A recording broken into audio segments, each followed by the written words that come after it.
I don't understand about basketball players is that one of the greatest scorers, Michael Jordan, he was so good and he barely shot the three. Crazy. It's like it shows you that you can dominate scoring from just taking 2 or 3 steps from the rim. Bro, KD shoots middies. On a godly level. KD doesn't really shoot threes that often. Kawhi Leonard, he can shoot the three decently. However, that mid-range game, pull up, game. Even Kobe, late great. That midi, that fade away. It's money. It was players they didn't know what to do. It adds such a different type of weapon to your games. Like what can I do? Because if they know in the middle you got two, three moves in your bag that you can pull off. That is all you need. That players really have. Jordan didn't go to bare different. Nah, it's 2, 3 moves. You know he's gonna do it. He's gonna tell you he's gonna do it, and when he does it, you still can't stop it. It's ridiculous. I just wish I was alive to watch it. Bruv. He was just an athlete before his time. Way before his time. Like, can you imagine what he'd be like now? Shit. With the social media. He wouldn't be as great for him because he was a controversial figure. He was a controversial figure. Can you imagine? Yeah. It's gotta be the shoes, bro. Yeah, he was, for his personality and his lifestyle, he was in the right era. Yeah, I know. Yeah. Oh yeah, it would. I see what you mean. Because it was just before social media. Yeah. Because there's controversies in there, like the extracurriculars. Like when he retired for the first time, like what 93 or 4. There's reports that the NBA banned him for a year for some of his behaviours and that gambling. When he retired. That's the conspiracy, isn't it? Yeah, some conspiracies in there. So I don't think where with Twitter that can find out any and everything. If that's true, great. That's correct. That is one of the most well managed public press relation I've ever managed. His PR's earned his money. The PR team have earned their money. They earned a raise and a fat bonus too. I'm sure they got compensated. It's the fact that to this day it's nipped in the bud. No one talks about it, bro. It's not major reports. Nah, it's just he just wanted to play basketball or baseball rather. Speaking of MJ though, like we're watching the in my opinion the greatest player of all time right now, Mr. LeBron James. So I'm not in your opinion, he is the greatest. Thank you, Peps. I've got someone that disagrees with us joining. 100%. I know that by the end of his career, he will be the GOAT. I'm not delusional. Yeah. What I'm saying is that for my peace of mind, just to cement it, yeah, I need a 3-peat.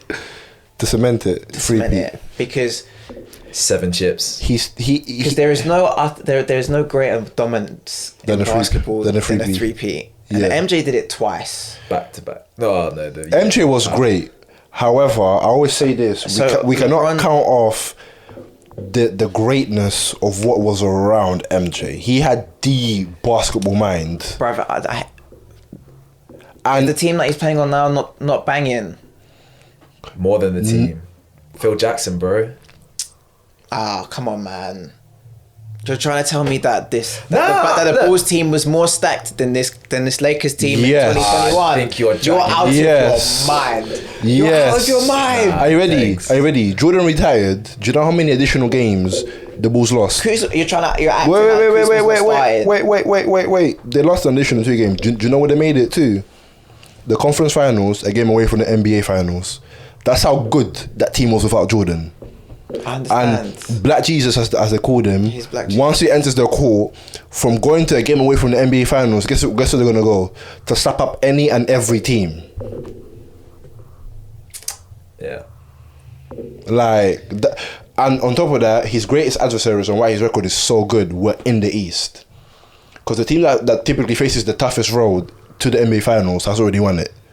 Whereas the Bronze East was abysmal, innit? So his greatest adversaries were in the finals. So he's able to make it to the finals countless times. But once he gets there, that's when he finds real opponents. Whereas MJ had to face the Pistons, the Celtics. So by the time he made it to face the Sonics or the Jazz, like, bro, who are you?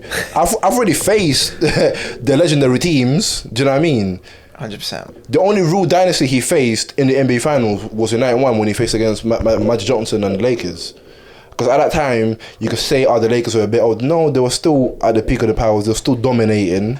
Do you know what I mean? And they caught this L. And they caught a phenomenal L, bro. Because MJ dominated. Do you know what I mean? But all the other teams he's faced, the Supersonics, really. But that's why I need a three-peat from LeBron. Because, the Phoenix Suns. Because that logic makes sense. Yeah. So that's why their greatness is currently close. Yeah. It's because the Michael Jordan greatness is getting challenged right now. Because MJ didn't get to as many finals as LeBron. But MJ won every time he got there. But MJ had to face harder teams to get to the finals. Yeah. So just because LeBron gets popped in the finals, it equals out. In my opinion, it equals out. So if he gets a 3-peat right now, that's it. That's the. Do you know what I want him to do? He's taking stop KD from winning another championship until you retire. That's it. Because there's a lot of comparison. Because some people in America are delusional enough to put KD over LeBron James, not just in current standings, but all time. They'll go like MJ, Kobe, Larry Bird, Russell, fucking Bill Russell, KD, and whatever, and put LeBron like 10th or some shit in it. So like they're delusional. You're delusional. So, bro, he's the greatest player of all time.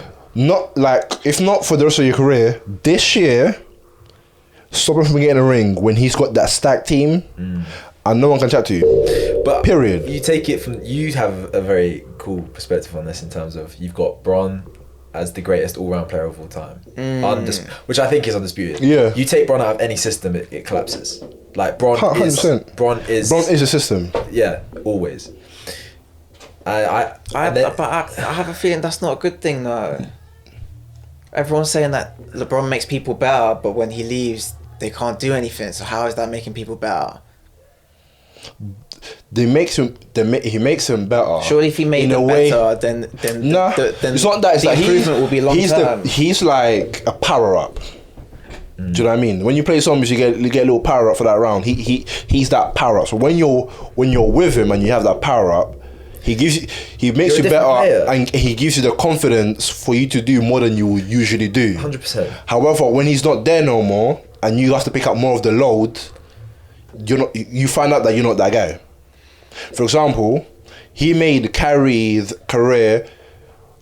It was taking off. Let's not get twisted. However, he accelerated the takeoff and put Kyrie from going from here to here to here to here. Do you know what I mean? Yeah. Bro, he ran the final place for Kyrie. And then Kyrie to another level. To another level, right? And then Kyrie thought, I can do this. Went to the Celtics. First year he got injured, they did better without him. The grass is not greener elsewhere. Do you know what I mean? Because there's very few men on earth that can carry the burden that LeBron James carries. Because he takes everything off his teammates. Loss is on him, win is on us. He's a workhorse, man. That's him. And he does so many things, coaching, this and the other, that we 100%. Don't see 100%. That elevates the players around him. Like it's the belief, innit? Boom. Kyrie thought, I can do this. Nah, you can't. You're not built like that. And then he went to Brooklyn, him and KD, but now you got Harden, who on a given night will score more than you. Maybe that's efficiently, but he can make defenses collapse. But them three together, I don't know how someone's going to play off. Because right now, because you're basing it on them scoring points. But I think our standpoint as well is from a defensive point. I know. Bro, they're not that much better than the Lakers offensively, but they're so much worse defensively that I think it's an overall. No, I said this. My take on the Nets is that currently they don't really know what's going on offensively, and they're still putting up like 30 points. I'm saying that if they manage to put a system in, like an actual like Warriors type system, when the ball's moving. No one's being egotistical or anything like that. Yeah, it's gonna get dangerous. It's gonna get very dangerous. Because you have two of the best shooters in the league right now at the peak of the powers. Yeah, and KD's having a career year again. Three, bro. Kyrie's money. And Kyrie from the three, if he gets hot, he gets hot. That's why. However, He's the biggest liability, though. However, defensively, I'm going to tell you from the Lakers, Schroeder, exploit that man right there. And Schroeder is a very good scorer. Yeah. And Kyrie is not a great defender. No. Bro, he came out against Washington and said he himself couldn't guard a stick. And on top of that, they gave up a lot of interior defense. I can't believe they let go of Jared Allen, man. How do you keep DeAndre Jordan? AD will have fun in that paint. Bro, back to back, Allen handed the Mills, you know. He will have fun in that paint. Even Marc Gasol will have fun in that game. I think they were smart because I think KD tanked his own stock for Houston not to want him in a trade and then came back. As well as dealing with other bigger social issues that we've known him to deal with and, you know, helping others and whatnot. Because, like, started off the year very well and all of a sudden, the media wants KD's acting up, whilst the trade was meant to be happening, and then the trade goes through. It's like, how the hell did they keep Kyrie in that trade? I don't know. I want to know how they kept Dinwiddie. That's what I want to know. That's how, because Jared Allen's young. And Karis LeVert is young. They're both young players. Yeah. So you're not. So it's kind of like. LeVert's 26, you know. Yeah. So. Got at least 8 years. 4 years, bro. 6. 4 to 6 very good years, and he's a very good player. There we go. So it's you're buying investments. Yeah. That's what you're buying. Yeah. So that's how you keep Kyrie. But that defense. You sell out, bro. You sell out. You pay the expensive tax. But I mean, a good defense is a better offense. However, if they don't get the defense sorted out by the time the finals start, I think they can make it to the finals with little defense.